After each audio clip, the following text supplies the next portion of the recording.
Welcome to Biology, My Passion. I am Soumya Harikrishna. Let us start the chapter Principles of Inheritance and Variation.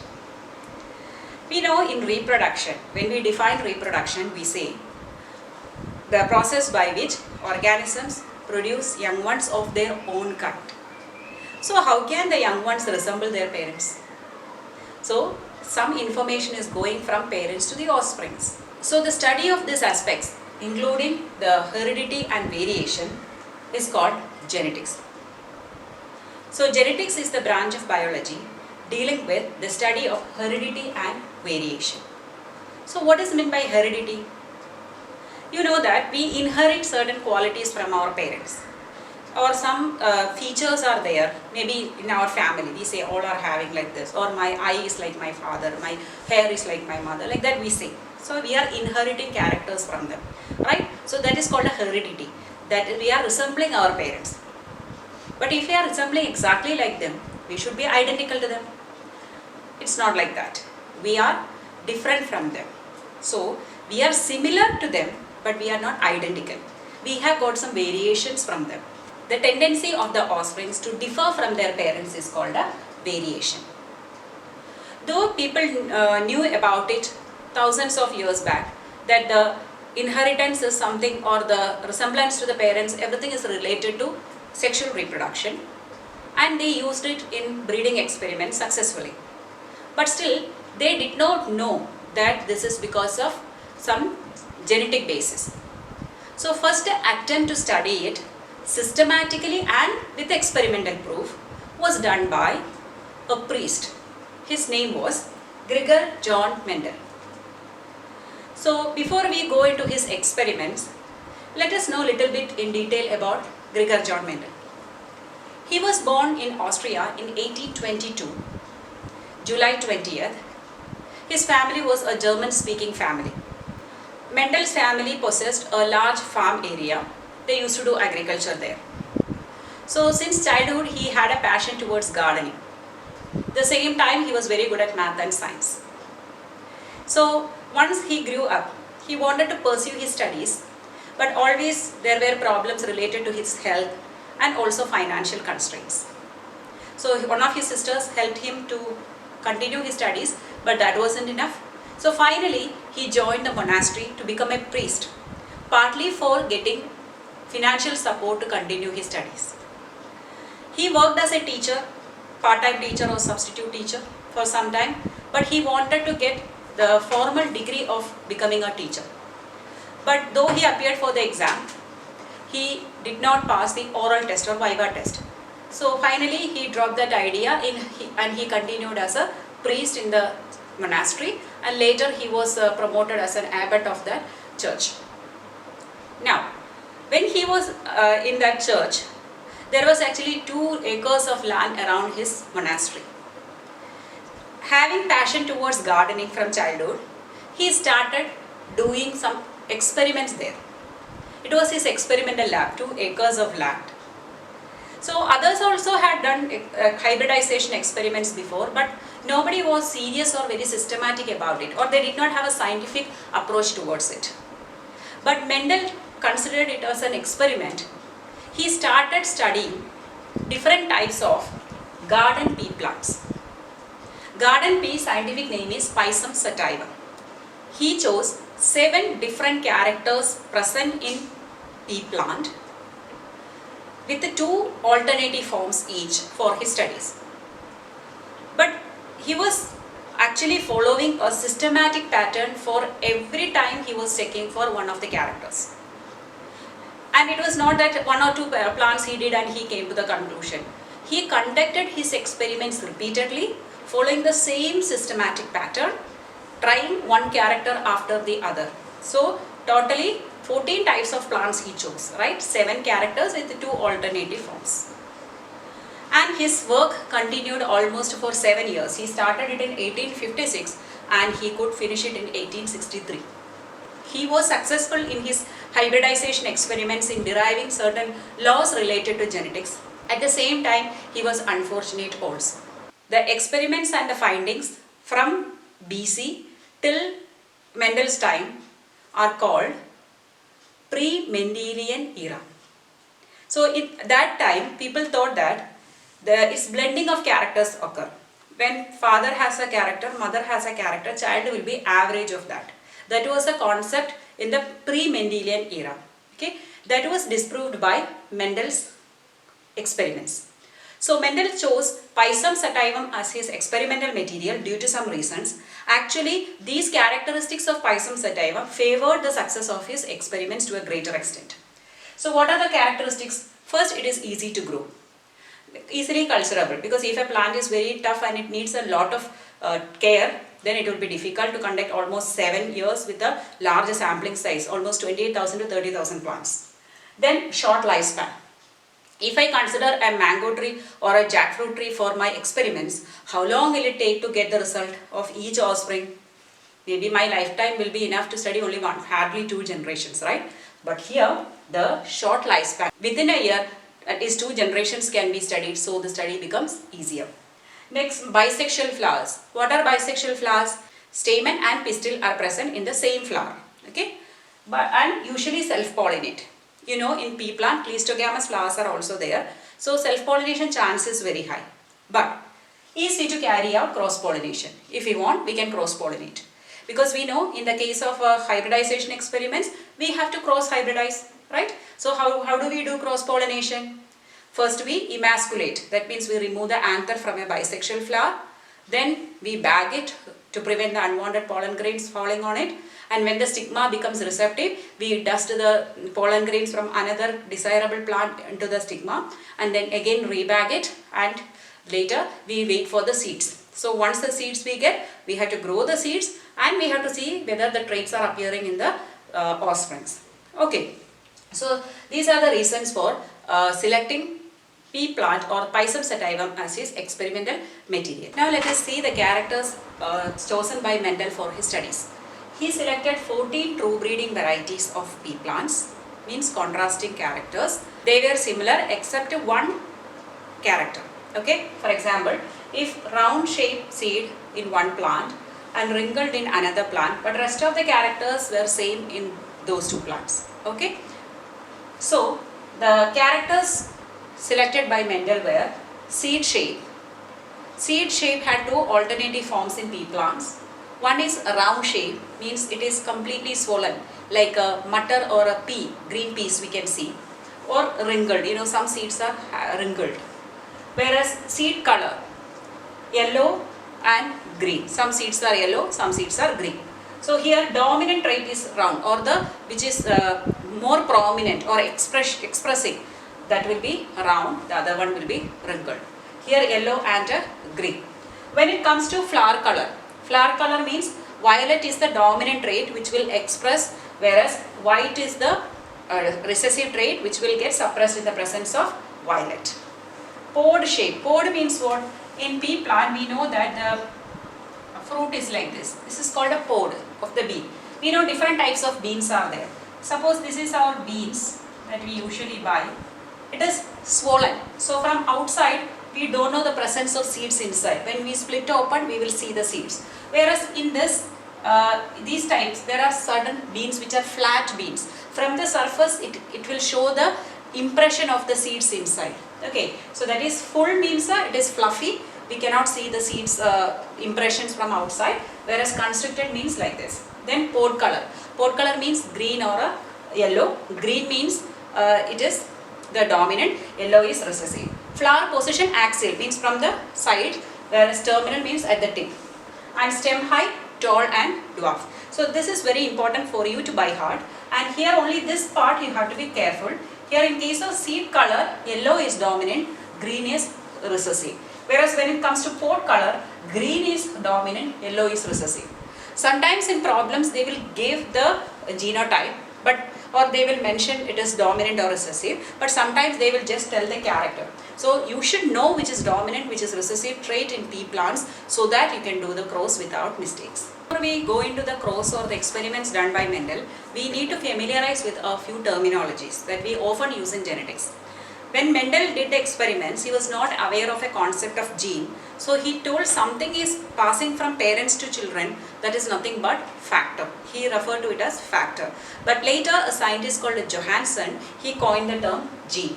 Now we know gene is the unit of inheritance, or it's a functional unit of DNA, coding for a protein. Now next is allele. So they are alternative forms of a gene. Imagine this is the chromosome of a pea plant. So here is the gene for height located. Okay, so it is capital T. That is tallness. Another parent or the female counterpart is giving a gene for dwarfness. So these are two different forms of a single gene for height. So height gene has two forms. Which are they? Tall or dwarf. Or seed color has two forms. Yellow or green. Flower position has two forms, axial or terminal. So these are the different forms of a gene called the alleles. Now phenotype, that is visible expression of a character. For example, when I am looking at a flower and telling, oh, this flower is violet in color. How do I know that it is violet? I can see with my eyes that it is violet, it is expressed, the character is expressed. Or this plant is tall, okay, I can see the plant is tall.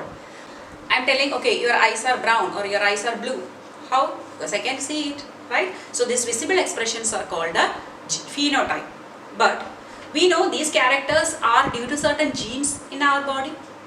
So those genes or the constitution of that gene is called a genotype. So I am telling plant is violet, but that is making it violet because of the presence of violet gene, or a gene responsible for making violet color.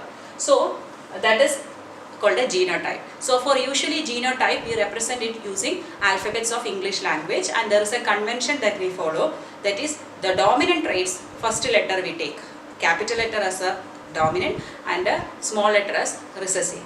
So we learn in height, tall is dominant, dwarf is recessive. So what is the first letter of tall? T. So capital T will be used for tallness, and the lowercase small t will be used for dwarfness. The same way violet and white. We take violet. Violet is a dominant trait. First letter is V. Uppercase for dominant, lowercase for recessive. But we should not take V for violet, W for white. That will be confusing. Okay. So then coming to homozygous condition. So when if both the genes or both the alleles of the genes are similar for a character, that is called a homozygous. For example, capital T, small t, capital Y, both are identical, either two dominant or two recessive. So that means they will be pure for the character. They will give only that character to the offspring, no other option. Whereas heterozygous means what? Dissimilar form of alleles. One capital and one small. If it comes like that also, usually as per the Mendelian theory, only the dominant trait will appear. Okay, so capital T, small t, according to Mendel's theory, tallness. Capital V, small v, according to Mendel, violet, Mendel's experiment. But we found some deviations later that we will study. Now let us explore Mendel's experiment. So I told Mendel chose 14 forms of characters, 7 characters with the 2 different alternative forms. Imagine he wanted to do a cross between a tall plant and a dwarf plant. Okay, so we know that he took a tall plant and he took another dwarf plant as parent plants. This is the first parental generation.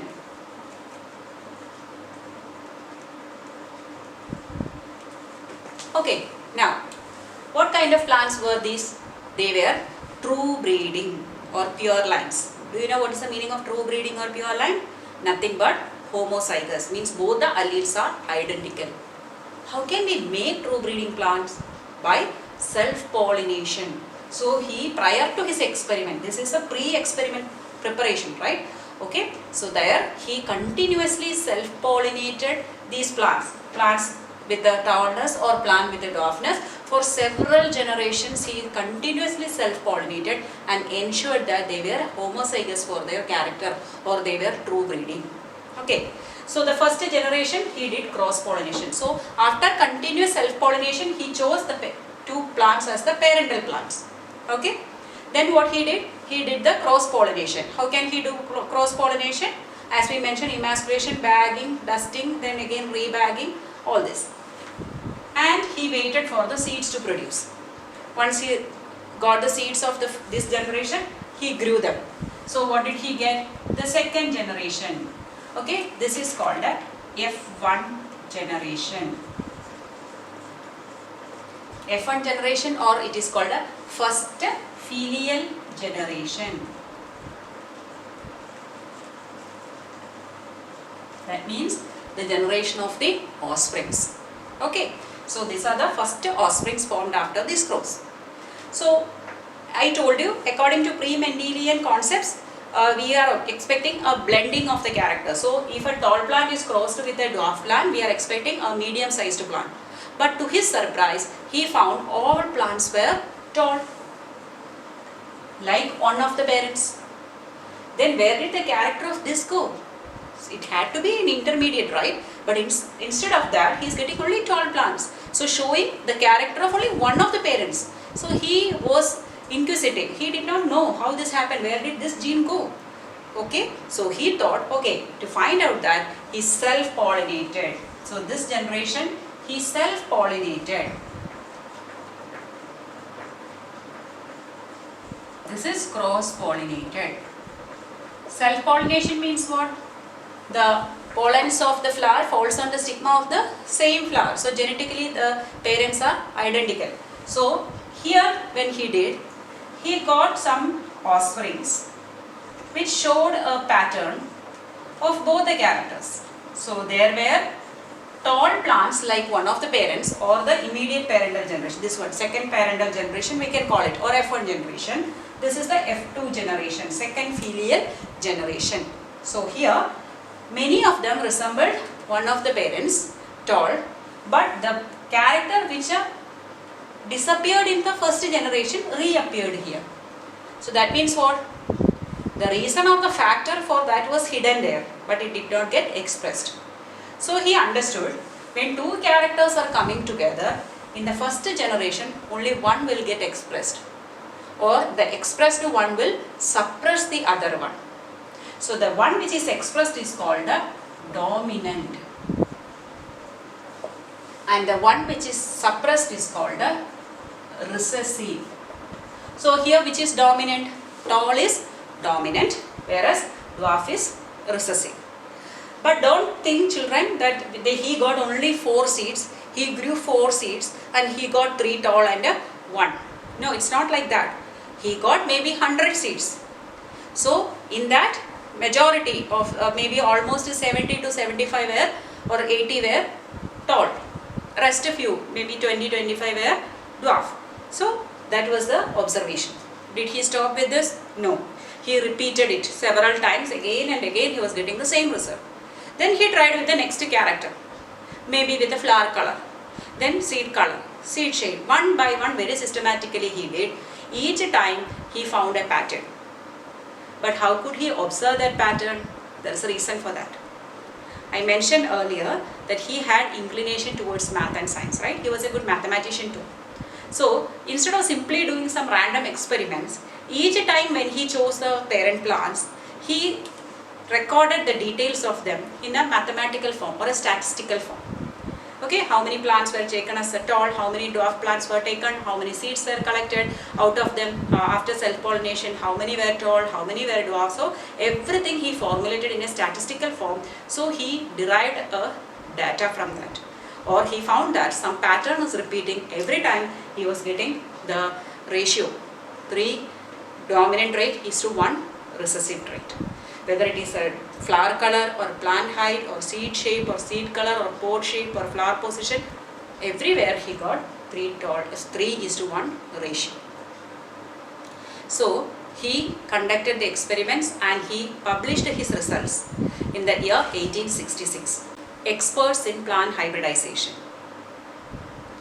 So there were a few reasons for his success. So the first reason could be statistical analysis and mathematical logic were applied to these experiments. And the sampling size was very large. So it gave more credibility or authenticity to his experiments.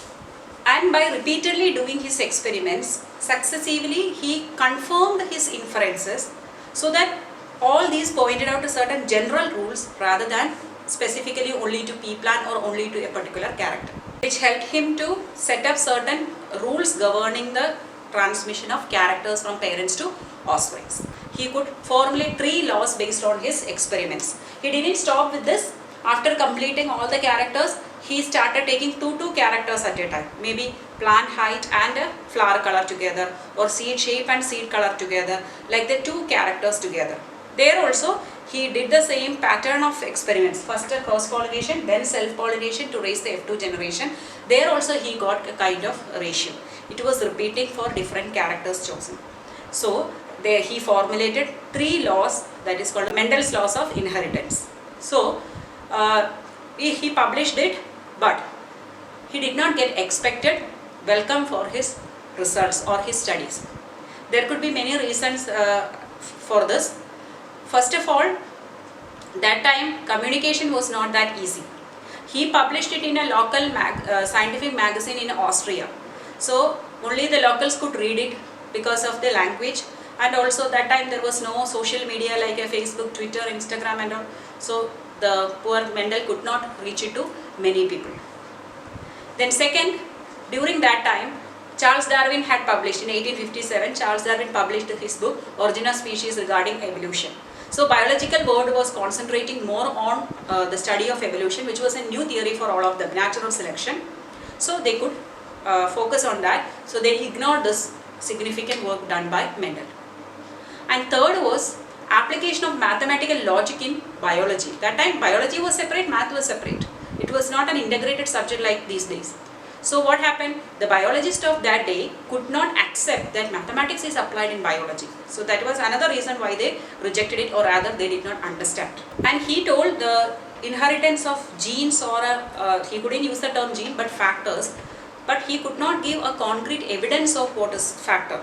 He just told factors are coming from parents to offspring, as opposed to the previous knowledge of blending of characters. Here blending is not taking place, but he couldn't give any physical proof of factors. One of the reasons why his work went unnoticed by the scientific world.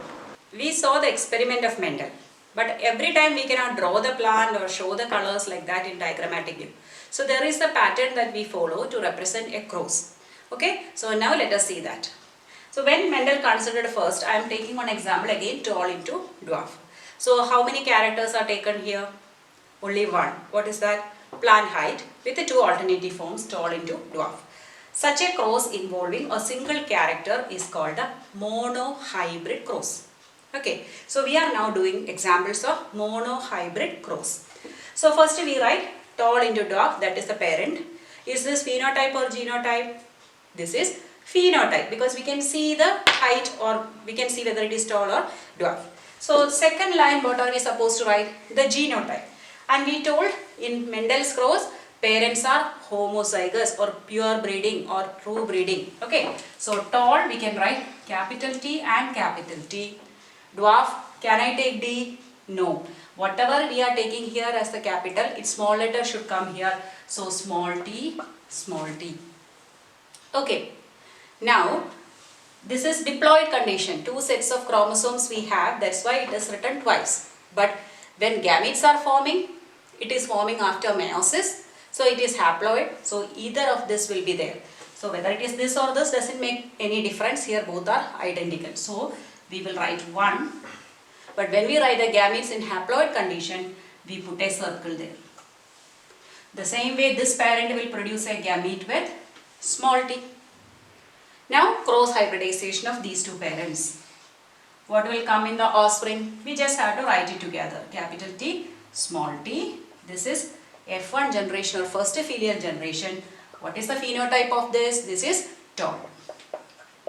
Always remember, first generation will be showing the dominant trait. That's why we call it as dominant. Whereas this is recessive. Okay. Now second generation, how did he find? By self-pollinating the first. So capital T small t into capital T small t. Same thing. Here it produces 2 types of gametes, right? Half of the gametes will have capital T, half will have small t. The same way this parent also, capital T, small t. Now let us see what are the combinations or chances of fusing. This capital T from this parent can either fuse with this or this. Okay, So if this is fusing with this, we get capital T and capital T. Second option for this is to fuse with this, capital T, small t. So its options are over. Now if this gamete is passing on, it can fuse with this capital T, small t. Okay, we can write capital first, then small letter later. Then the last one, small t, small t. This is the genotype. Okay, we got genotype. Now we'll write the phenotype, capital T, capital T. It is homozygous. It is obviously tall. Here capital T and small t. We know that if a dominant allele is there, capital T is a dominant allele, only the phenotype of dominance will be expressed. Okay, so it is also tall. This is also tall. But this is dwarf. Why is it dwarf? Because in the absence of the dominant allele, this is dwarf. So this is recessive trait. So recessive trait is the absence of the dominant allele. Okay. So 3 tall is to 1 dwarf. So you have to write after this cross, always you have to write the ratio. Phenotypic ratio. What is the phenotypic ratio? 3 tall is to 1 dwarf. Genotypic ratio. What is it? How many capital T are there? Only 1. How many capital T, small t? 2. How many small t, 1. So the genotypic ratio is 1:2:1. Phenotypic ratio is 3:1. Okay. So this is one way of doing the cross, just like crisscrossing this. But sometimes we will be asked to draw with a checkerboard or a Punnett square. So that we will see now. Another example, violet into white. So here the character is flower color. 2 alternative forms are violet and white. The parents are obviously homozygous, so we are writing capital V, here small v, small v. You have to be little careful. Suppose you are writing capital T and small t, these two are entirely different, uppercase and lowercase, so no problem. But V, both look same. So if you show only the difference in size, it will be very difficult when it comes to the end. You write so many together. So always put a swing so that there is no confusion. Now gamete formation. This will form only one time. This will form with a small v. When they join together, capital V, small v. This is F1. This is violet. Because capital V is there, so it is violet and dominant trait is violet. Now capital V, small v into capital V, small v. In the previous cross, I showed you by just doing a crisscross arrangement of the gametes for probabilities. But now we are going for a column or checkerboard, we say. This was actually suggested by Reginald C. Punnett. He gave a graphical representation to calculate the probability of all possible offsprings in a genetic cross. Okay, so let us see how to draw that. There is a formula, write 2 to the power of n. So that will be the types of gametes formed. Okay, so here 2 is a constant and n represents the heterozygous pair. So here only one pair is there. So 2 to the power of 1, what is the answer? 2. So there will be 2 gametes forming this here. Here also 2 gametes. Total how many offsprings will be there? 2 into 2, 4. So we have to make a checkerboard with the 4 columns in it. Okay. The first gametes we can write horizontally on top. The other one vertically down. When we show the Punnett square, we usually show the male parent horizontally on top, the alleles of the female parent vertically down. So now it is like these two, V and V. So capital V, capital V. This will be capital V, from here small v. This will be small v, from here capital V. I told we have to write capital first. Then small v, small v. Now below that we can write the phenotype. So this is violet. This is also violet. This is also violet. This is white due to the absence of dominant allele. Now after this what you should write? The ratio. The phenotypic ratio is 3 violet is to 1 white. Genotypic ratio is 1:2:1. So you can try all the 7 characters like this, one after the other with practice. Okay. So ultimately your ratio should be 3:1 and genotypic ratio should be 1:2:1. But imagine if percentage is asked, how much it will be? 3:1 means 75% is dominant, 25% is recessive. Whereas 1:2:1, 25%, 50%, 25%. So 25% will be homozygous dominant, 25% will be homozygous recessive, 50% heterozygous. Heterozygous is always showing dominant phenotype. But if the question is, what is the percentage of homozygous individuals in the F2? This is homozygous, though it is dominant. This is also homozygous recessive. Recessive can always be homozygous only. So total will be 50. Okay, so you should know the ratio as well as the cross. So based on this monohybrid crosses, Mendel proposed two laws. One is law of dominance. That is, when two alleles are coming together in the F1 hybrid, one will dominate the other. The one which dominates or expressed is called the dominant allele, whereas the one suppressed is called a recessive allele. Second law proposed by Mendel is called a law of segregation. That is, prior to the gamete formation, so the alleles will segregate to the gametes. Okay, so one gamete will have only one allele for a gene, allele of a gene. So this is called a law of segregation, or this is also called a universal law because it is applicable to all organisms, and also it can be called as law of purity of gametes. Gamete is pure in the sense that it will have only one of the alleles present in them. Hope you enjoyed today's video. With the dihybrid cross and further concepts we will meet soon. Till then, take care. If you like my videos, like, share and subscribe to my channel, Biology My Passion.